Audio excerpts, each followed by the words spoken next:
Yeah, whatever that sound is, it's going to make it in the recording. It's okay now?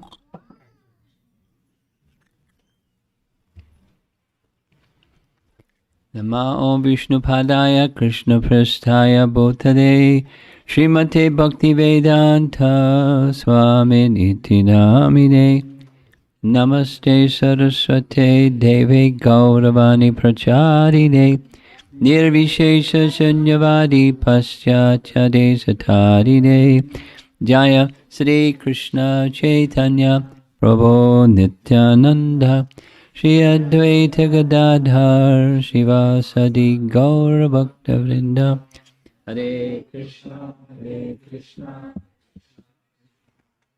Hare Rama Rama Rama. Okay. So 2 more to go out of 6. 6 Goswamis, right? 6 Goswamis. You're familiar with the 6 Goswamis, right? Oh, very good. Who's your favorite?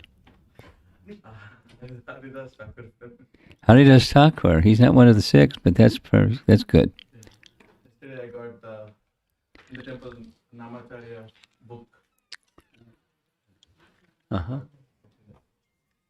Namacharya. Somebody has written his life.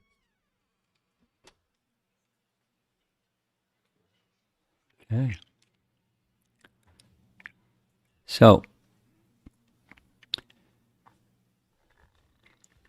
thus far we've discussed Sanatana Goswami, Rupa Goswami, Raghunath Das Goswami, yesterday evening Jiva Goswami, and this evening is Gopala Bhatta Goswami. Gopala Bhatta Goswami.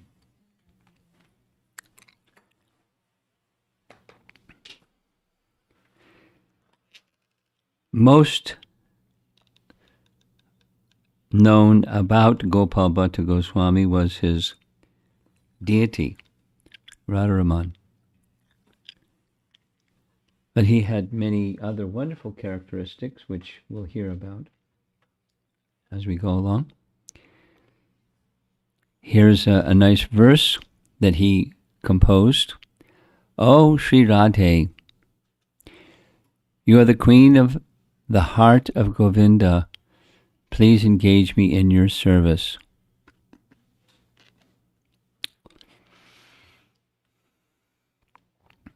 In the celebrated book that we've been hearing so much about, Gonadesh Dipika, describing those persons in Krishna in Gaura Lila who are they in Krishna Lila.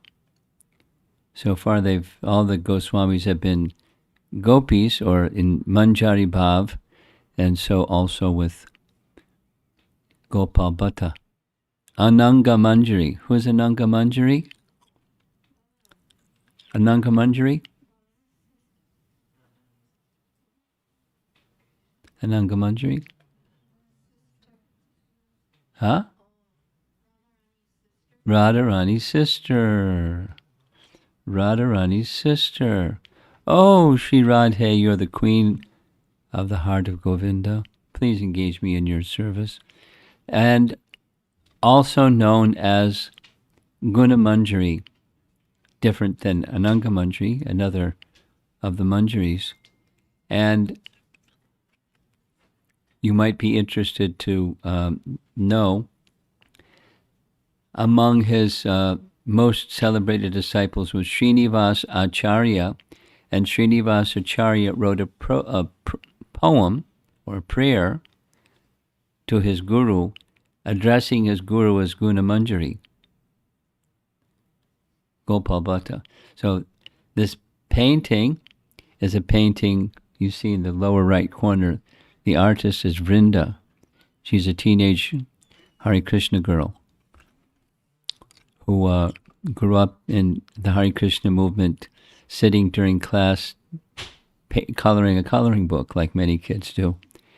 But as she grew, she became a little more proficient in art, and this is one of her pieces of art. I received it from Prahlad Nrsinga because it was just put up on her Facebook, and he knows Facebook. So there you see she's holding, Guna Manjari is holding Radharaman. Very beautiful painting. And it's meant to illustrate the following prayer of Srinivasacharya to his guru. O Guna Manjari, the embodiment of divine love, please listen to my prayer. As I ponder upon your countless qualities, my mind simply becomes enchanted by you. Seeing me as a distressed soul, please constantly bestow your mercy upon me. Due to your own magnanimous nature, please fulfill my desire. Besides, you who, like the water-laden cloud of the monsoon, will quench my thirst. You are undoubtedly the hope for the hopeless. In my heart, I'm completely convinced about that. I beg you to kindly look upon me with your tender eyes shining with sympathy. Signed, Srinivasacharya. Very beautiful. And I find it very interesting that he's addressing his spiritual master Gopala Bhatta according to his spiritual identity in Krishna Lila. Gopala Bhatta was born in Srirangam, and the presiding deity in Srirangam, as we all know, is Sri Ranganath. There's a nice photo, not just a painting, but a photo of the deity, very well lit, with Shri and Bhu in the front, along with the Utsav form of Sri Ranganath. And here's a close-up of Sri Ranganath in his reclining position on the bed of Anantashesh. So that's where he was born. He was the son of the chief priest of Srirangam. Of course, there's many, many, many priests. The chief priest is a great honor and position and title. Chaitanya Mahaprabhu visited Sri Ranga Kshetra when Gopal was just 7, or somewhere between 7 and 10 years old. And upon the invitation of his father, you know the history, Chaitanya Mahaprabhu, seeing the deity, was dancing and dancing and dancing in ecstatic love of God. No one in Sri Rangam had seen anything like that before. And Venkata Bhatta came, invited him when he had calmed down to come have lunch, and invited him to stay in his home for the 4 months of the rainy season. Now, some of us had the good fortune in our South Indian yatra to actually visit the house where Lord Chaitanya stayed. We were taken there by our guide, and apparently there was a prior arrangement because some number in line of descendancy from Venkata Bhatta was and still is Parashara Bhatta. And it's in a section of Sri Ranga Kshetra that's a little to the side. It has its own name of where Brahmanas would reside in, like a community. And it's a very simple house. One of those houses that has really thick, 3-foot thick walls, so that in the heat of the summer it's still cool inside, etc. And when we went inside, it was just walls and floor. There was hardly any furniture. Went around to the side, and there was a table that had all kinds of small deities on the table. And I asked Parashara, where did Chaitanya Mahaprabhu stay? And he went like this. He said the whole house was his. And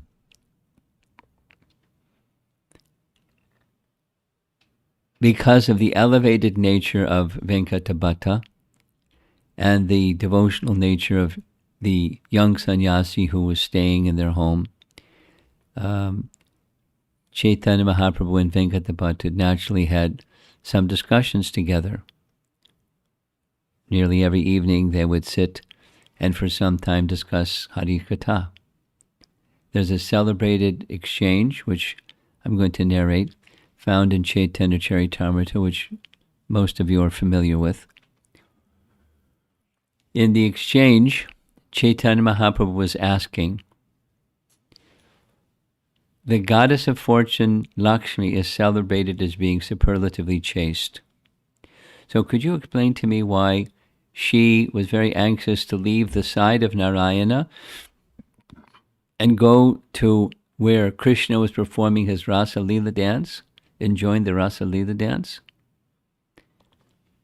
And Venkata Bhatta replied, there's no lack of chastity on her part because Lord Narayan and Krishna, they're the same. Chaitanya Mahaprabhu said, very well, they're the same. But why is it that she couldn't enter the Rasa Leela dance? So the chastity question is no longer on the table. It's why was she not allowed to enter the Rasa Leela dance if they're the same? And not only that, according to scripture, she underwent austerities for hundreds and hundreds of years. The goddess of fortune underwent austerities for a long, long time. But she's the goddess of fortune, and Narayan and Krishna are the same. But she wasn't allowed to enter the rasa dance. Why is that? And Venkata Bhatta said, I don't know, but I think you know. So can you explain? And the explanation is that Lakshmi, the goddess of fortune, was thinking of herself as Lakshmi, the goddess of fortune. And the mood of the residents of Vrindavan, the gopis, when taking part in rasa dance, is as intimate associates of Krishna. In Madhurya Ras, where there isn't an awe and veneration regard, he's their beloved. And thus, the qualification for entering the rasa dance is to have that mood, which is not her mood. So there's sameness and there's distinction. The sameness is the personality of Godhead is the same. The distinction is there's something unique that even the goddess of fortune doesn't qualify for because she's thinking of herself as the goddess of fortune. And that's this mood of madhurya, or intimacy that eclipses majesty. That's the mood of Vrindavan. And so at the end of the discussion, Chaitanya Mahaprabhu backed up and said, but anyway, they're the same and everything's nice.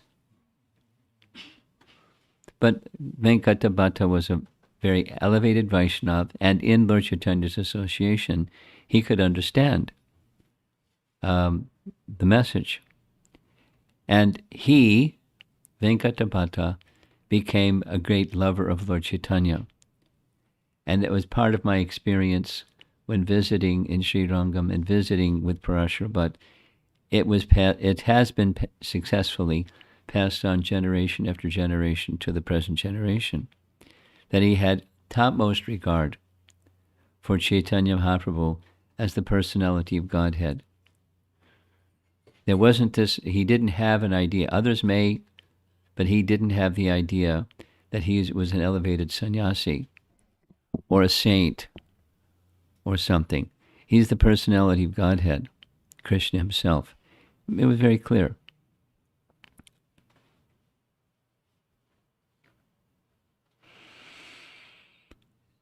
Naturally, in course of time, Venkata Bhatta became very attached,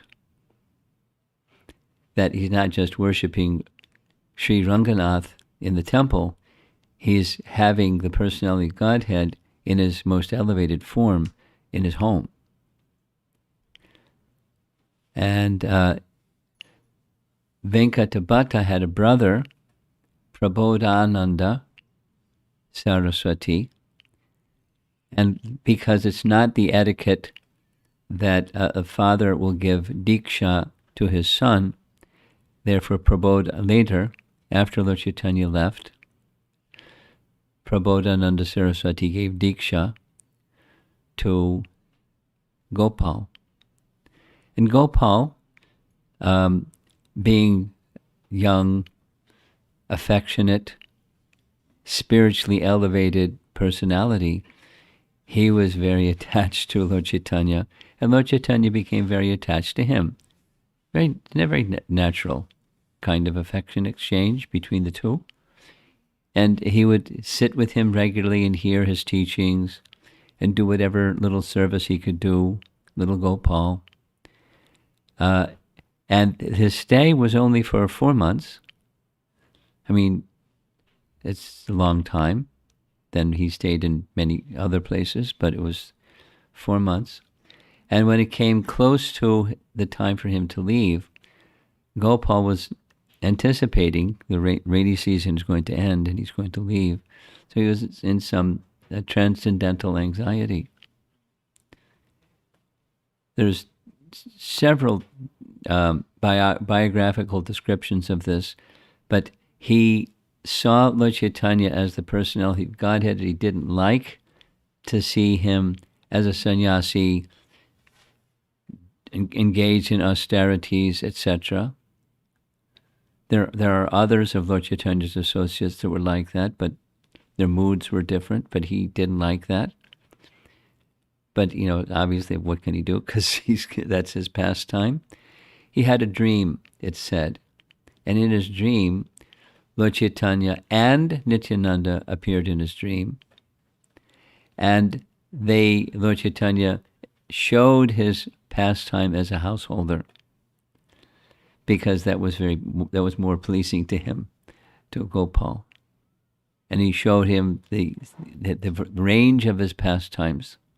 The Jiva Goswami heard from Nityananda about his pastimes and saw the places, and Gopal in his dream is seeing the places and the pastimes.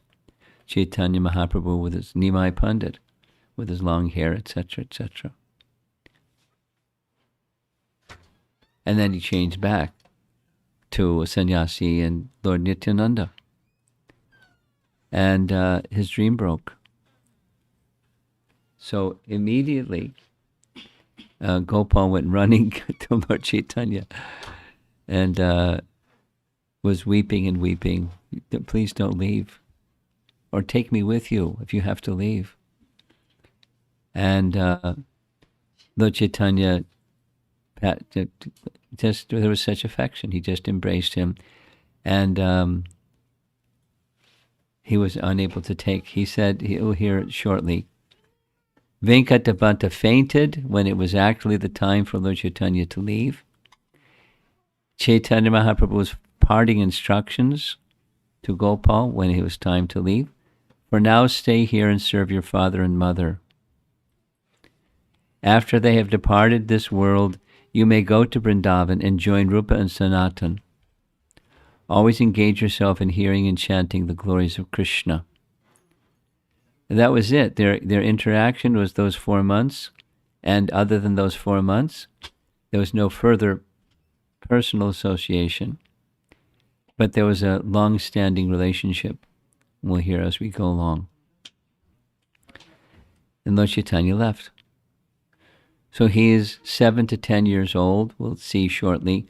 He lived in Srirangam for around 30 years total, after which time he went to Vrindavan. He was very clear what Lord Chaitanya's instructions were, and that was embedded in his heart, and he was very attached.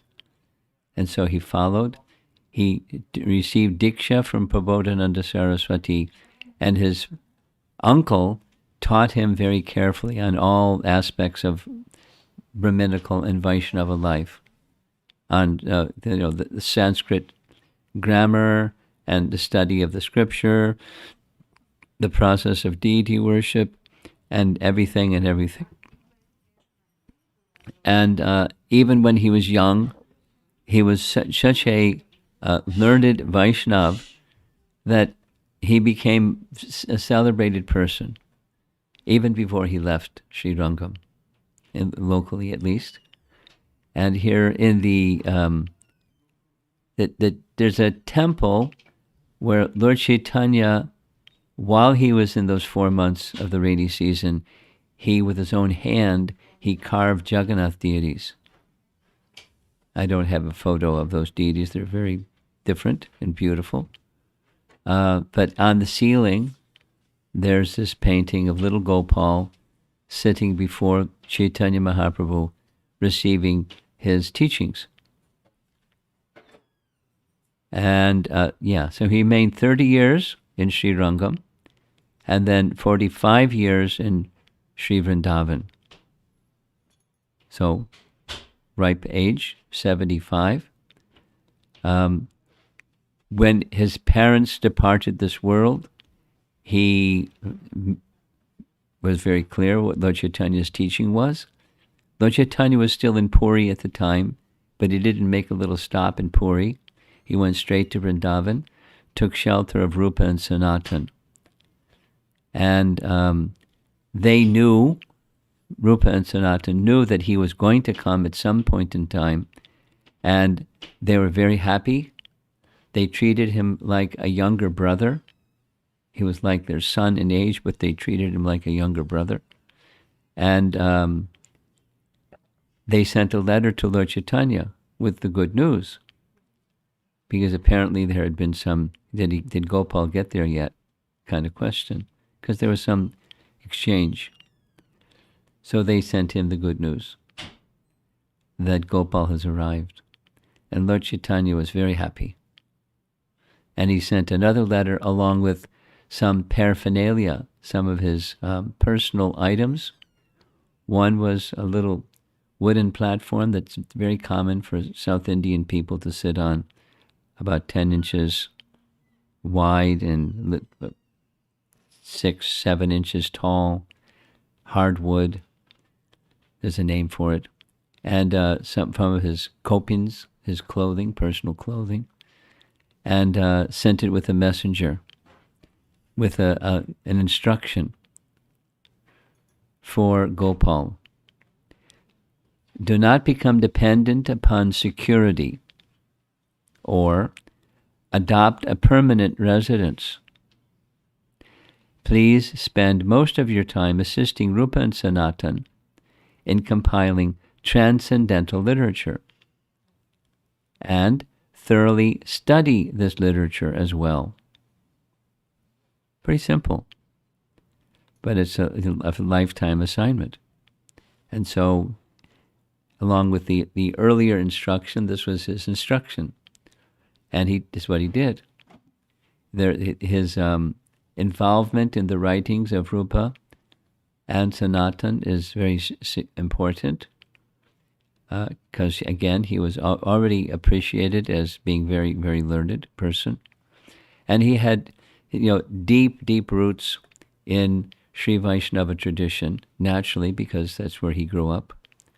And he also had very clear and profound appreciation for Lord Chaitanya's teachings, especially these teachings of the special significance of Vrindavan, the special significance of the mood of love in Vrindavan, the special significance of the position of Srimati Radharani. And he had both. Just one example, many examples. Now, there's different versions. One of the versions that I heard from early on, and there's different versions I've heard subsequently, his role in Jiva Goswami Sandarbhas.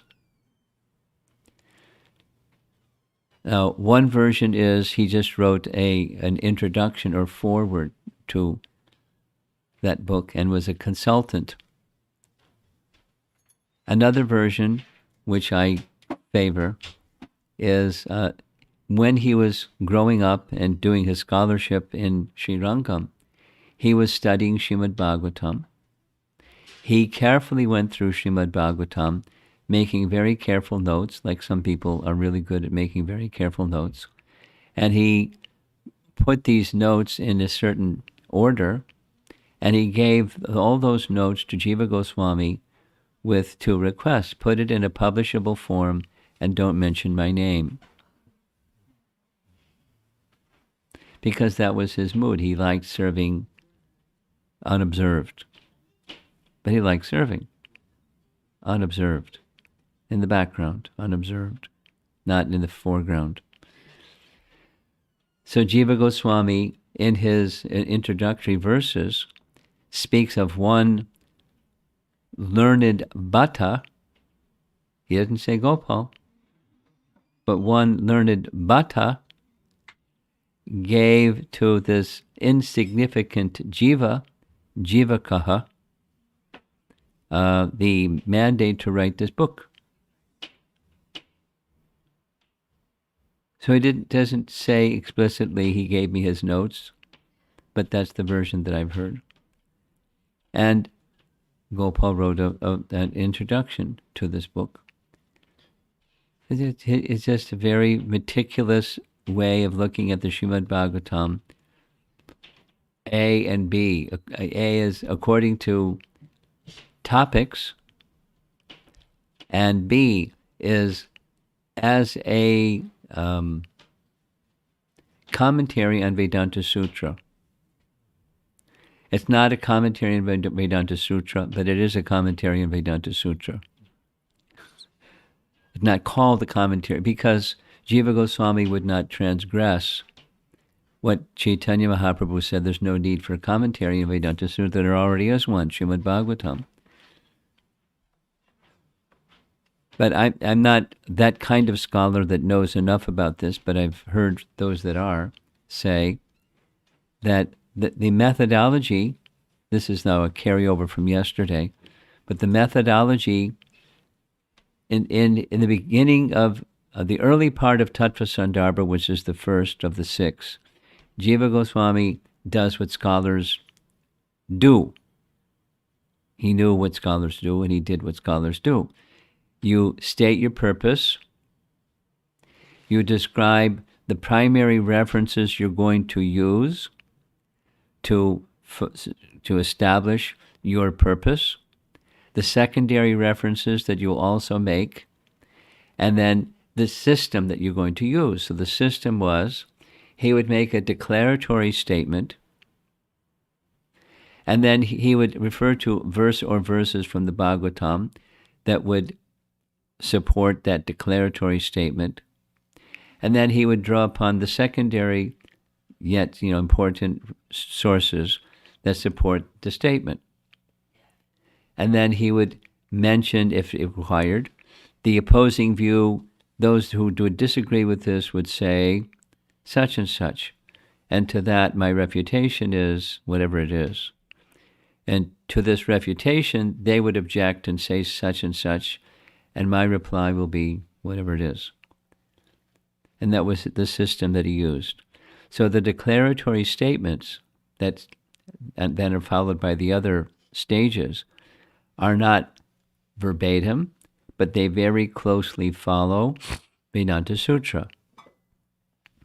So it's a commentary on Vedanta Sutra without being a commentary on Vedanta Sutra, because you don't need one because there already is one. Srimad Bhagavatam.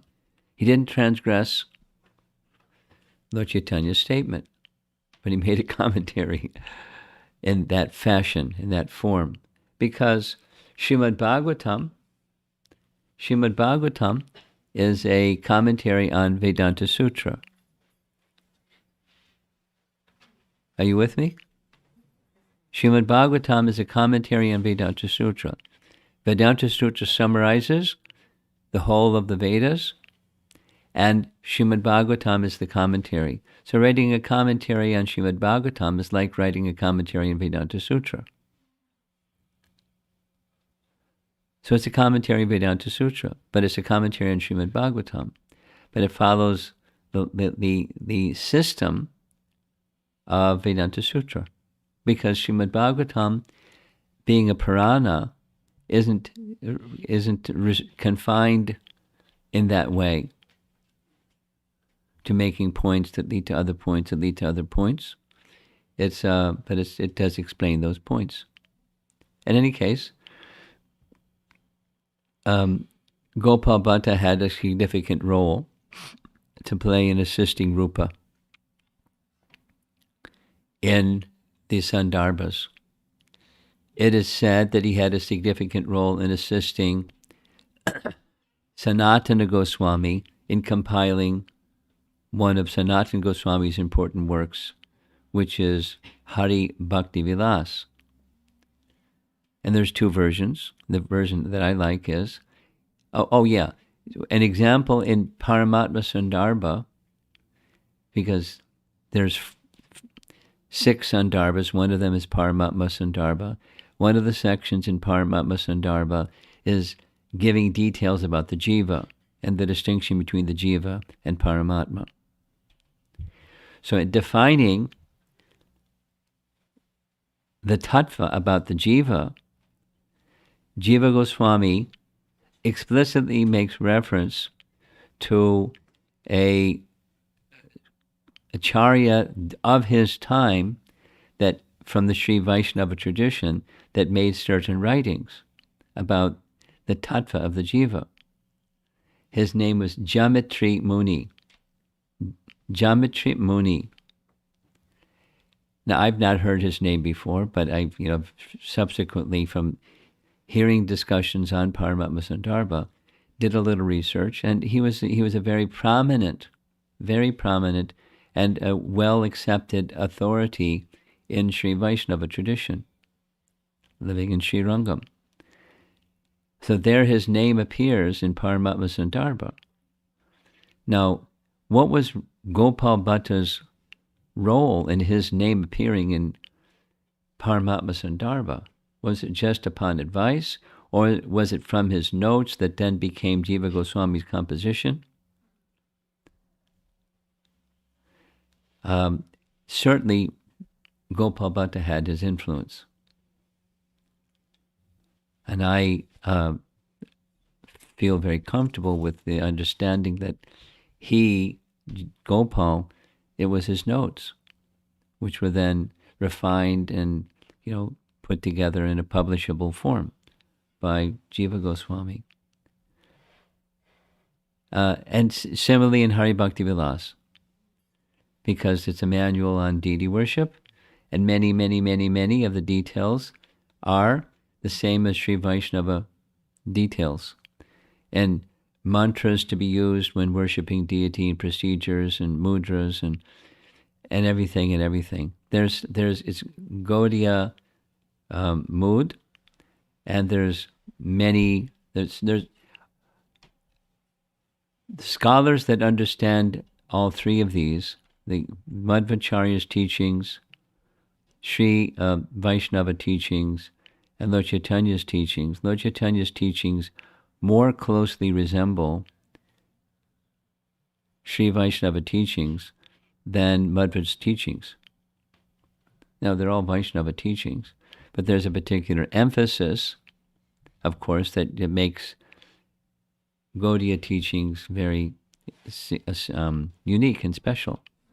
It's the emphasis on Srimad Bhagavatam, and within the emphasis upon Srimad Bhagavatam, the relationship of the gopis with Krishna, and how all of that fits together.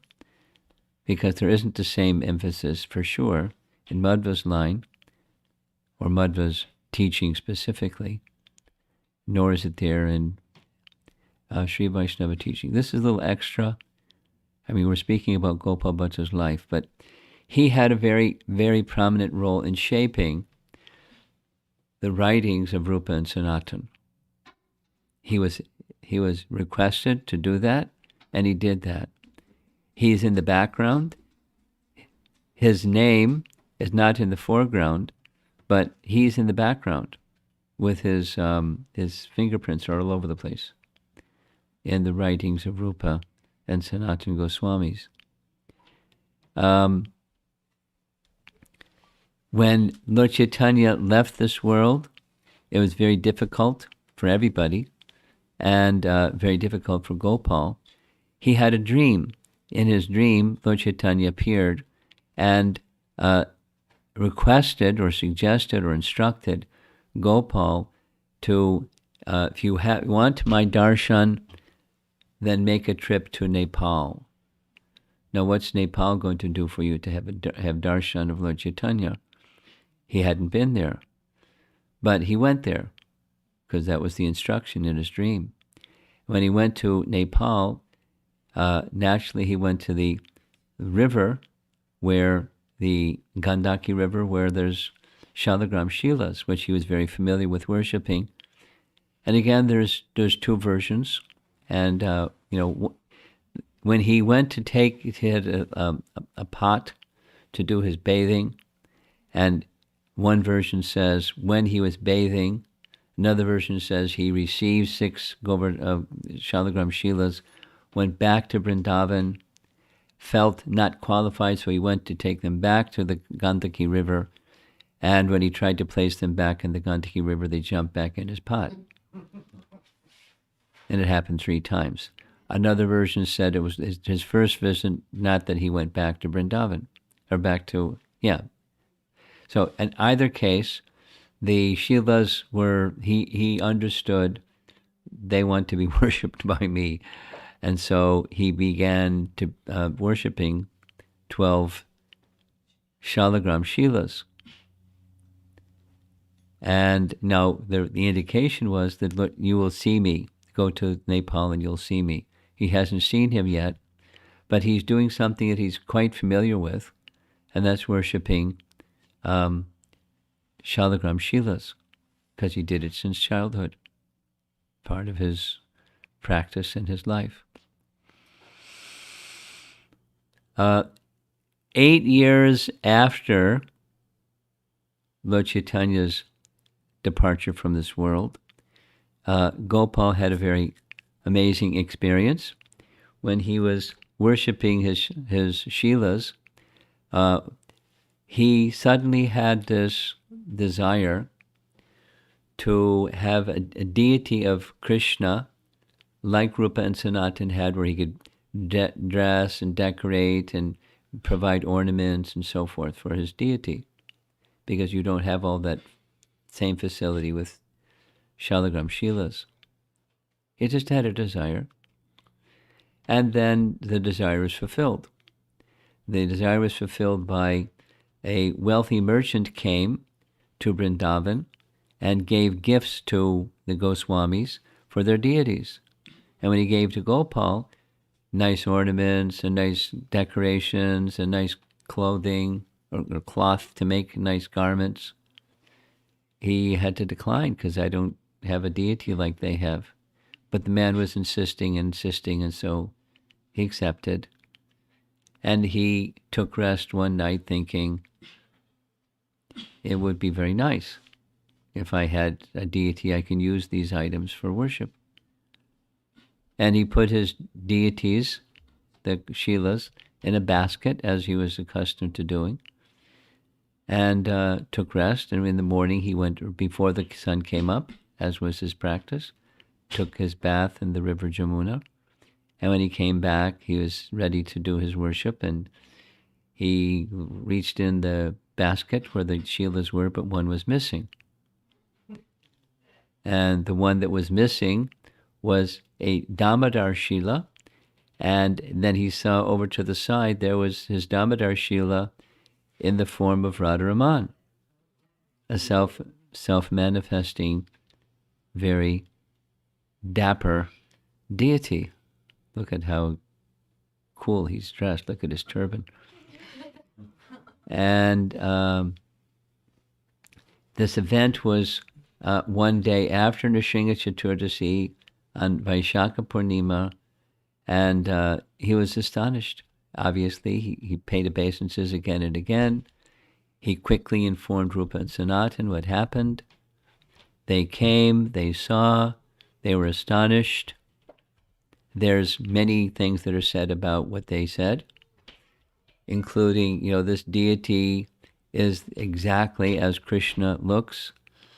This deity is from the waist down. This deity is the mid section of Krishna. This deity is the face of Krishna. But Radharaman is the deity that is the closest to the actual form of Krishna. And so there's two versions. They gave the name. Gopal was happy with the name. The other was he gave the name. They were happy with the name. But Radharaman became the name of the deity. And as time passed,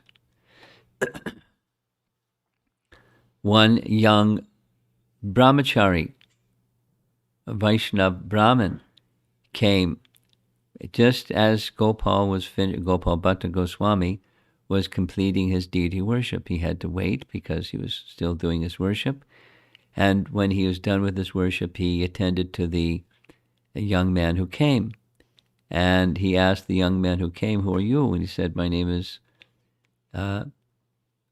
Gopinath." And, "Well, I don't know you." He said, "Oh, yes, you do. You don't remember, maybe, but long ago you were visiting in Haridwar in a town named Saharanapura, and there was a big storm, and you took shelter in my father's home, and you had exchange with my father all night long. You had a very nice exchange with one another. In the morning he made a request, 'Please give your blessings that I may have a son.' And you gave your blessings, and my father said, 'The firstborn son I'll send to you, and he can assist you in your service.' And that's me. I'm that son. My name is Gopinath." And so Gopal Bhatta accepted. Gopinath became a disciple, known in Vrindavan town as Gopinath Pujari, because he did the deity worship. And Gopinath Pujari's brother later also came, younger brother. His name was Damodar. And Damodar became Gopal Bhatta's disciple. And he became married, whereas Gopinath was a lifelong brahmachari. And his brother, in marriage, his descendants became the Goswamis of Radharaman. And they have their residences there, and they have a lot of affection, obviously, naturally, for Radharaman. It's very easy to become attached to Radharaman. Here's some nice photos. You can see the details, his smile. There's even, he has little fingernails, and very exquisite deity, and very much loved naturally by Gopal Bhatta himself. Now there's one biography that says there were some, in modern times, don't know when, there were some scientists that were doubtful about the story of the self-manifesting deity. So the scientists received the permission of the pujaris, and under their supervision, they examined the deity, and they couldn't find any evidence of carving of the deity. And I've not seen, but I know some devotees that have personally seen, the backside of the deity has the bulge from which the deity appeared. And self-manifesting Radharaman. We don't see him with a flute in his hand. We see him with a flute across his arms like this, because there's apparently no space for the flute to go in his hands. But that's his liking. He was self-manifesting. We don't ask him why you didn't leave space in your hands. So there's his flute. And now notice by his left side, or our right side, there's a little crown. That's Radharani, because Shalagram Shilas don't require to be installed. The Shila is already Krishna or Narayana. And there's not a Radharani within, but there is the Radharani by his side with a nice canopy above, and it's just a crown seated on a throne, as you see. And, he's, Padmanabha Goswami, the current Goswami, traveled around the USA and had a very elaborate photography exhibit, like kind of like what we were doing, but it was different technology at that time, and showing the different festivals they have. Practically every day in the calendar year, there's some festival or another that's every year done in a certain way. And they have a big place where they keep all their paraphernalia for the deity. Sometimes he rides elephants, and sometimes he does all kinds of things. I mean, not a real elephant in the little temple room, but, this is a summer outfit, obviously. And, he's a very well-dressed deity and very photographic deity. And very much loved by the residents of Vrindavan. A close-up of his features. Now, it's said sometimes Gopal Bhatta started to feel some anxiety that I'm worshipping Krishna, but I'm not worshipping Lord Chaitanya. Because he had deep attachment for Lord Chaitanya. And so, Hare Krishna. So he didn't know what to do. He had a dream. Lord Chaitanya revealed his form to him. Becoming subservient to the love of Gopal Bhatta, Sri Radharaman would sometimes accept the form of Sri Gaurasundara. Now, very mystical, very magical, very wonderful deity.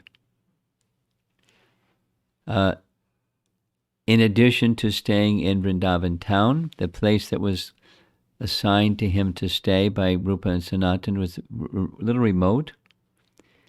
It's by one of the Rasa Sthali areas, Nidhivan, and still there, the big wall, and just inside is trees, and a place where Radha and Krishna would perform their rasa dance. This is the temple, Radharaman temple, at Radhakund. And inside that little compound area is where the deity is. Interesting, the deity inside is Revati Balaram. And on our right side, or their deity's left, and there's little Radharaman, and there's Radharani by his side. Celebrated disciple, Srinivasacharya. The books that he wrote they're very clearly the ones that he wrote. Sat Kriya Sara Dipika.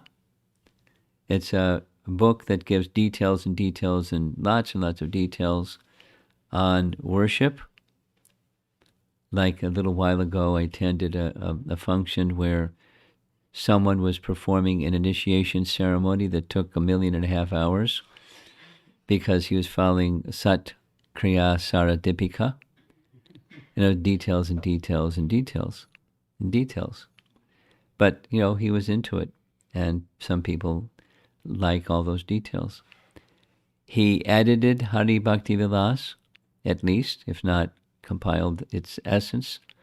He wrote a foreword to the Sandarbhas of Jiva Goswami, and he made a commentary on Krishna Karnamrita, which is a book by Bilva Mangala Thakur. It's a book that Chaitanya Mahaprabhu really liked, because Bilvamangala Thakur was prior to Lord Chaitanya's life, knowing that Gopal Bhatta wrote a commentary. And it's a long writing, long text, and I haven't read his commentary, but I'm sure it's very wonderful. And another outstanding quality of his, which kind of indicated already, but it's profound humility. And he requested, we already heard, he requested Jiva Goswami not to include his name in the Sandarbhas. He requested Sanatan Goswami to not include his name in Hari Bhakti Vilas. He requested Krishnadas Kaviraj Goswami to not include his name in Chaitanya Charitamrita, because, as you know, Krishnadas Kaviraj was not very elderly and very learned, and was not feeling qualified to write a biography on Lord Chaitanya's life. So he went from person to person, the elder senior persons in Vrindavan, seeking their blessings. And when he went to Gopal, he said, sure, my blessings on one condition. Don't include my name. So he didn't. His name is not even indirectly mentioned. And but what we do know about him is primarily from a book that was written later, Bhakti Ratnakar. We've heard that title many times. So from Bhakti Ratnakar, we find out things about his life, because he was a very private or humble person that didn't want to talk about himself or have others talk about himself. And this is the final slide. This is the Samadhi Mandir of Gopal Bhatta Goswami. His Samadhi Mandir is by the side of the Radharaman temple. It's the Radharaman temple itself is in a quiet area of Vrindavan, and his Samadhi is in a quiet section around that quiet temple, but very revered during his time and after his time, and celebrated personality amongst the followers of Lord Chaitanya. So that's our discussion on Gopal Bhatta Goswami. It's a little short. The other ones were a little longer. And Raghunath Bhatta Goswami, which is our final evening together, will be even shorter. So we'll spend some time tomorrow evening covering some sections from Sad Goswami Astaka by Srinivasacharya, who was one of the disciples of Gopal Bhatta. Gopal Bhatta didn't have many disciples, at least we're not informed about them. At least we know of 3. And that's Gopinath Pujari, his brother Damodar Das, and Srinivasacharya. But he was in the background, being the ballast of the 6 Goswamis, that the superlative authority on deity worship. But even at that, I mean, those of you who have been to Radharaman Temple, the temple area is quite small. The temple room is quite small. The altar is quite small. And, one would think that he would be the authority on deity worship, but when there's so many deities at Jiva Goswami's altar at the Radha Damodar temple, because the altar is bigger, and he was also very authoritative in the matter of deity worship. And they were about the same age, because they were the younger generation. Jiva Goswami and Gopal Bhatta Goswami were like sons of age, but Gopal Bhatta was treated like a brother, and Jiva Goswami was treated like a disciple. And their moods are different, and that's natural.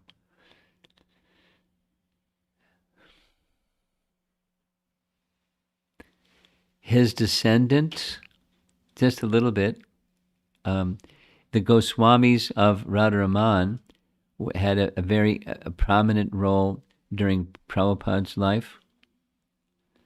The primary, the elder amongst them was uh, uh, Vishvambar Goswami. Vishvambar Goswami had a relationship with the Goswami at the Radharaman temple. He, Vishvambar, arranged with him for a room for Prabhupada. Vishvambar Goswami was the one who was turned to by Prabhupada to install Krishna Balaram and Radhashama Sundar, because everyone looked up to him, and if he did it, they wouldn't criticize. If somebody else did it, so he did it. He accepted that responsibility, and he engaged all the other Goswamis, so they couldn't criticize. Not only for that reason, but they were involved, and he was the one overseeing. And he had a very high regard for Prabhupada, very profound affection. And similarly, he's now deceased, but his son has similar profound appreciation, because he was a young boy when growing up when his father was interacting with Prabhupada, so he knew firsthand. Padmanabha Goswami.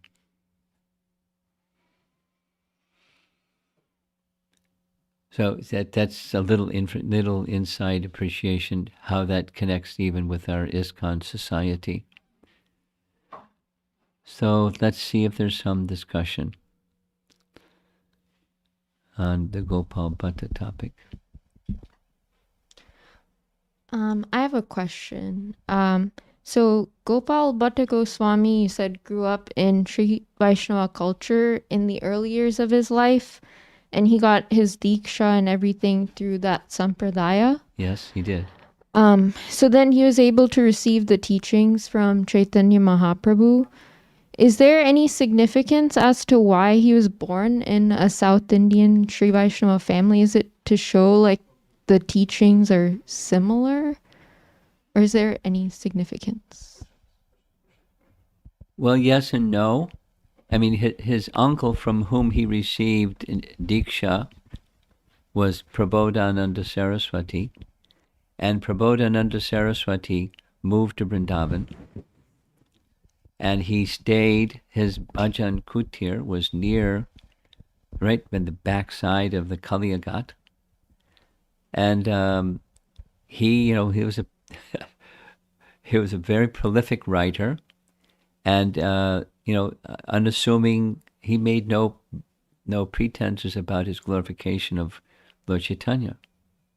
Chaitanya Chandramrita and Vrindavan Mahimamrita, just like really long Sanskrit verses that are very, very beautiful and poetic.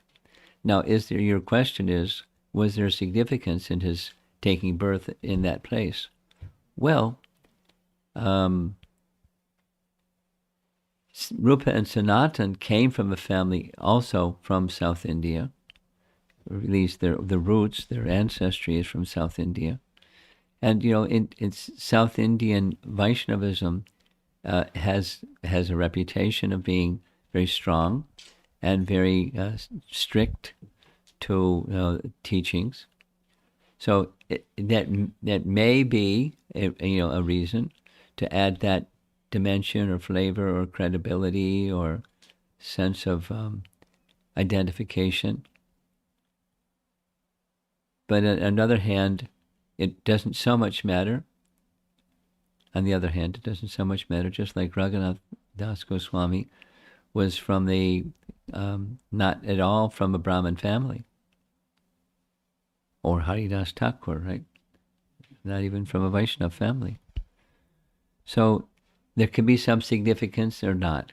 You can make it, have some thoughts and make some argument on either side.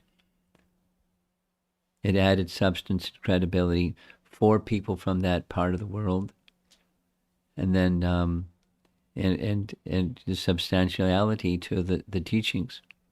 He added that from his upbringing. And he had a very important role to play in the writings that were putting in a written form Lord Chaitanya's teachings, which were in a written form by him, but by his followers. So one could say yes, and one could say not really. Yes.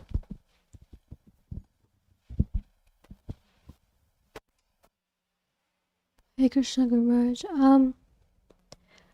Since Gopal Bhatta Goswami was initiated in the Sri Vaishnava line, if somebody has Diksha, I think it is very common in like Pushti Marg that they have Diksha early. So would it be appropriate for those devotees to accept Diksha in the Gaudiya line again? Again? Well, this is detail. A short answer is no. And another answer is Diksha. This is a discussion I had with Gaurakeshava.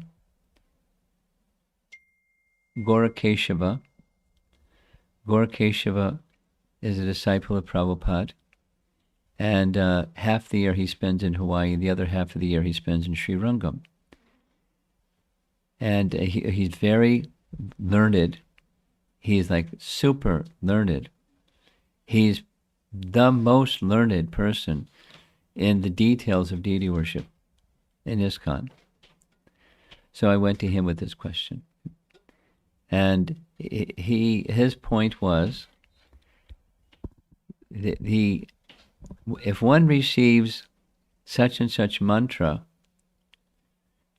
that doesn't preclude receiving another mantra or another mantra or another mantra, because Diksha is per mantra, not per anything, not just Diksha and that's it. Now that's his, it's a rule. On the other hand,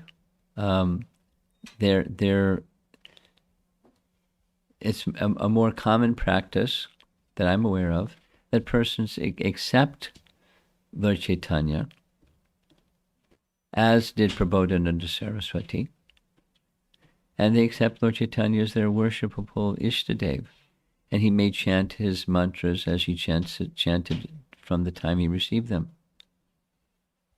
But his heart, his life, his everything, his all in all, was invested in Lord Chaitanya.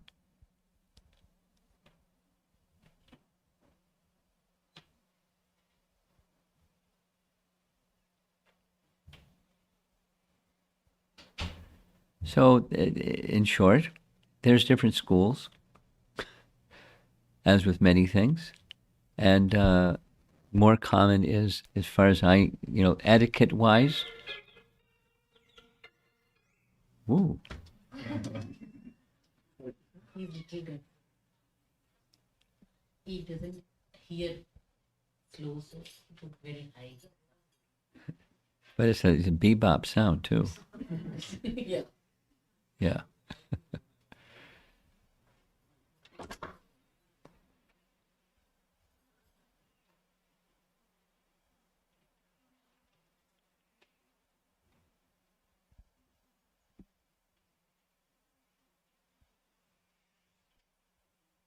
There are many persons who it gets detailed, and it's a little delicate.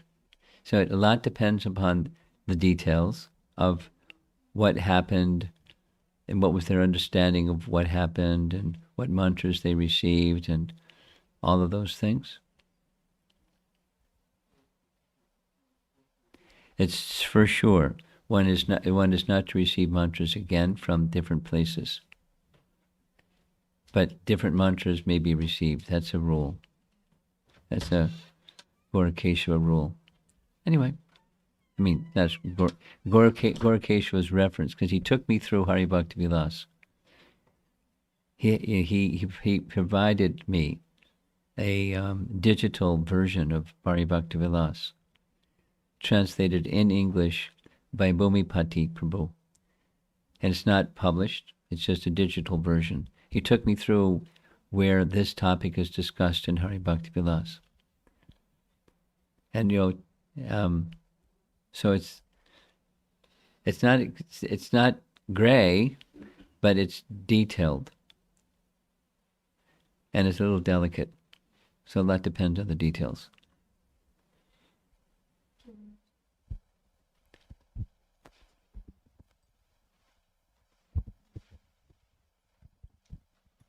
Hare Krishna Guru Maharaj. So when you are explaining about Gopala Bhatta Goswami's humility not to include his name Speak slowly. Not to include his name in the writings of Yes. all acharyas. I Yes. was really attracted by his humility.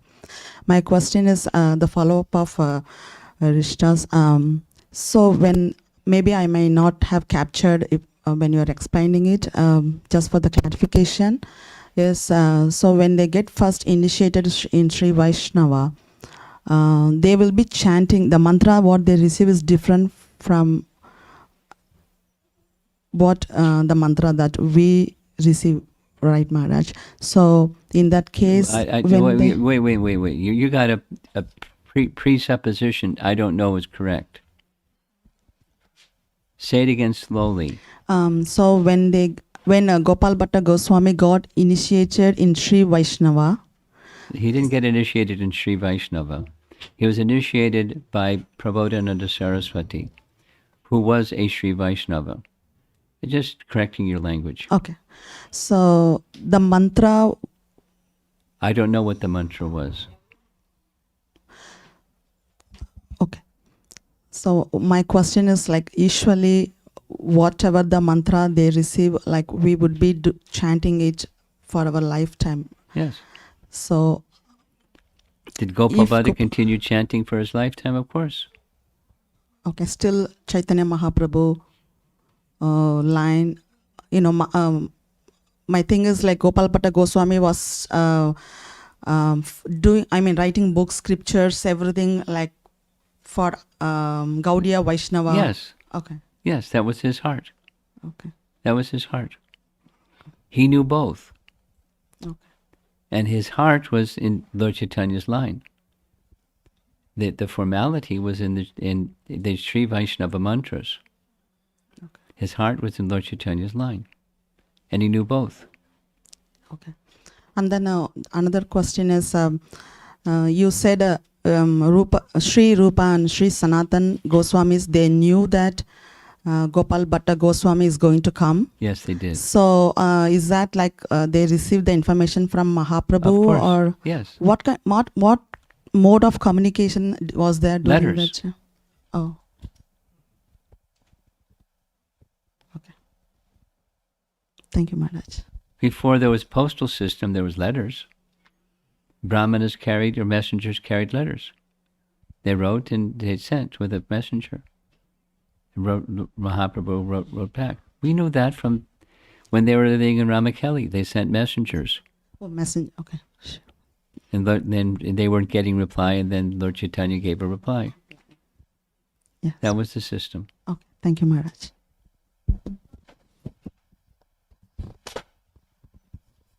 Maharaj, I have a couple of questions about Shaligram Shila, if that's appropriate. Okay. So one is, like I heard that Shaligram Shila is a Mahavishnu avatar. Is that correct? It depends on who you are. Okay. The answer to that question. Okay. Common is Shalagram is Narayana. Shalagram is Narayana. And those in ISKCON, Shalagram, Prabhupada writes in Chaitanya Charitamrita, their temples at that time didn't yet have, but they will one day have. And when Shalagram is taken off the altar on the appearance days of any of the Vishnu Tattva forms, he's worshipped according to that Vishnu form. Nrsimha Chaturdasi, he's brought off the altar, and Abhishek, and he's worshipped as Lord Nrsimhadev, because Narayan is the source Vishnu is the source of all the avatars. Second is there any significance why Shaligram Shilas are only in Gandaki River, not anywhere else? Yeah, there probably is. Okay. I don't know. And third is, I don't know if my information is correct, but we don't decorate Shaligram Shilas. Why do you say we don't decorate? I heard, that's why I say maybe it's wrong information. Well, what do you mean by we don't decorate? We give him eyes, right? Yeah. Okay. Yeah. No, sometimes they don't. They just give him sandalwood paste and Tulsi. No, maybe information is wrong. I heard you decorate Govardhan Shila, but not Shaligram Shila, but source is not right.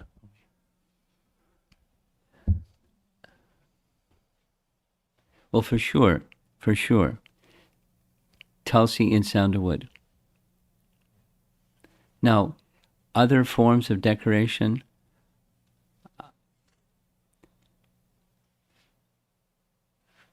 I'm thinking, and about, because this is not a field that I spend much time with, and I'm thinking about those that are very involved in Shaligram worship, and come to think of it, Tulsi and sandalwood, and that's it.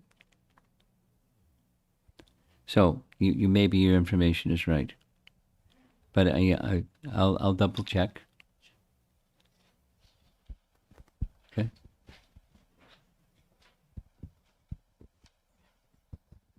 Hare Krishna, Guru Maharaj. Yeah, go ahead. I'm paying attention. I'm just looking over here. Sure, Maharaj. Thank you for having this class, Maharaj. And I would like to relate. It's not a question, but I want to relate something. 2 years back, I think, we had the replica of Vrindavan temples in New Jersey temple, and we had Radharaman over there in the replica temple in the New Jersey temple. Okay, I'm listening. Yeah, so that's when I came to know about Gopal Bhatta Goswami and Radharaman. And today, fortunately, you shared the same thing. So I'm very happy, Maharaj. Thank you, Maharaj. Hare Krishna. Okay, Hare Krishna.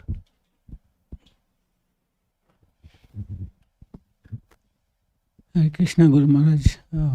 I have two questions, Guru Maharaj. One is a clarification. Chaitanya Mahaprabhu, when he met Gopala Bhatta Goswami in the South Indian Yatra, has he already visited Ramakeli and met Rupa and Sanatan by that time? Or Yes. Yes, okay. Just curious because he mentioned about Rupa and Sanatan to Gopal Bhatta, so I was not sure whether it happened before or after. The next question, Maharaj, about Srinivasa Acharya. We don't hear too much about Srinivasa Acharya and how he took, or at least I have not heard how he took Gopal Bhatta as his guru. On the other hand, we hear about Narottam Das Thakur and his spiritual master, the stories about that. Do you know anything about Srinivasa Acharya's taking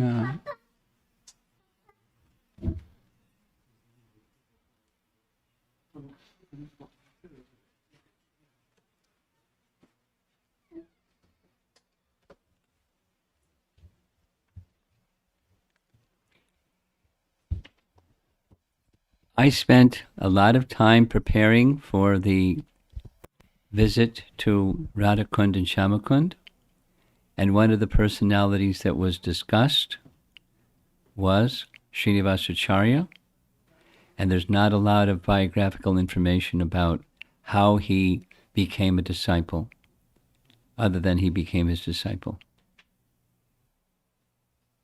If that's what you're looking for, I don't, I'm unaware of where there's a reference that gives that kind of detail. Thank you.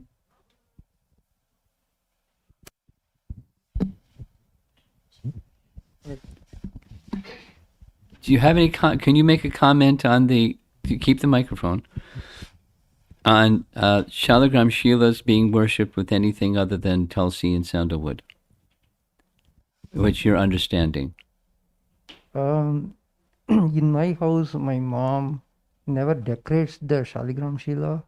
We have the Shaligram Shila, but we never decorate the Shaligram Shila. Okay, aside from what your mom did, do you know anything beyond what your mom did? What is it? Are you aware of the principle besides what mom did? No, Maharaj. Okay. I don't know. Okay. I don't know. Okay. Okay. Now you have a comment or question or what? Yeah, I have a question. So, this is puzzling for me. So, Gopal Bhatta Goswami went from Sri Sampradaya to Gaudiya Sampradaya and did all this stuff, and he was so involved in worship of Radharani. Like, why, after seeing that, a person from that Sampradaya went and worshipped Radharani, why Sri Sampradaya people are not accepting Radharani? That is puzzling for me. Oh, why is it puzzling? I mean, they have their mood. My understanding, with Venkata Bhatta and his brother or uncle of Gopal was Prabodhananda Saraswati. He wanted to go too, but he's the chief priest. He couldn't go. He had his duty. And there are those that don't have that association. Although Gopal, this and that, and Prabodhananda Saraswati, this and that, they have their mood and their understanding of based upon scripture of all those things. And so Okay. they're content in their mood and their teachings. The other question is like, I think you mentioned, I don't know whether I'm paraphrasing it correctly. So when you said Lakshmi went and did austerity for hundreds of years to Get entrance into rasa pastimes, dance. engage in the pastimes. So when you said the discussion between Venkata Bhatta and Chaitanya Mahaprabhu was happening, Chaitanya Mahaprabhu told Venkata Bhatta that she is not aware of how she has to act. No, I didn't say that. So can you I didn't say that. repeat that part? Yeah, sure. Yeah. Her mood is she's the goddess of fortune. And Narayan is her consort.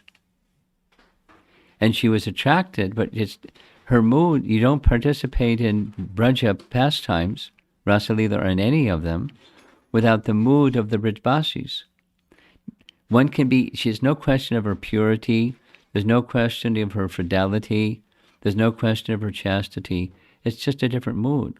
The Aishvarya mood is not the same as the Braja mood, the Madhurya mood of Braja. And you can't enter into Braja without that mood of love. And question, how does one get that mood? Answer, by association with those who have that mood.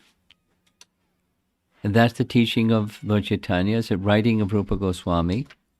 That's how one is to get that mood, through the association with such personalities. The Ragatmika Bhaktas, Raga for the Ragatmika Bhaktas, like them. And then one can have entrance into those pastimes. By that you receive mercy from them. So it's not a matter of anything else. Purity, qualification.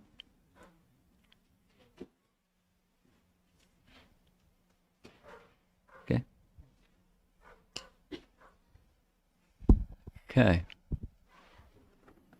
Go ahead. So Maharaj, following up on the same Lakshmi mood. So This question? No, same like the Same mood question? of Lakshmi, that she's not able to enter the rasa dance. Yes. So she has intense desire, and then she did the austerity for hundreds and thousands of years. So is that like while doing austerity also to enter, her mood was still Yes. Aishwarya mood? Yes, that's right. Okay. That's right. That's right.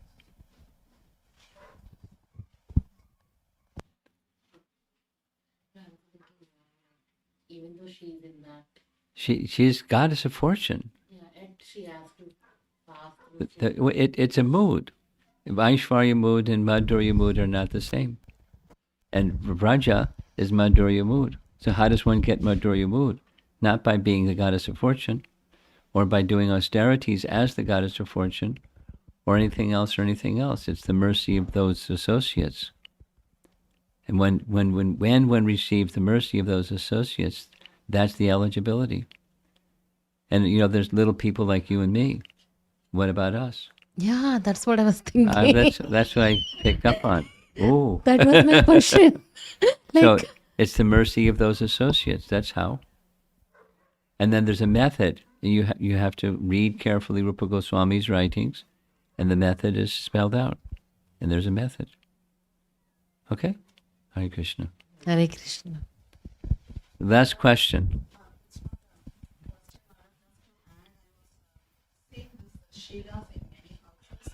Which? Shalagram Shilas. Yes. So in many houses they have lot of Shilas, but they are like small size, like variety size. They are so small. It's still. And so it's hard to decorate them. But the Govardhan Shila is like usually big, so it's easy to You're decorate speculating. Thank It's you, not Maharaj. about size, it's about principle. Principles, yeah, but I don't know about that. Thank you, Maharaj. Okay. Thank you very much. We have anything online? Srila Prabhupada ki jai.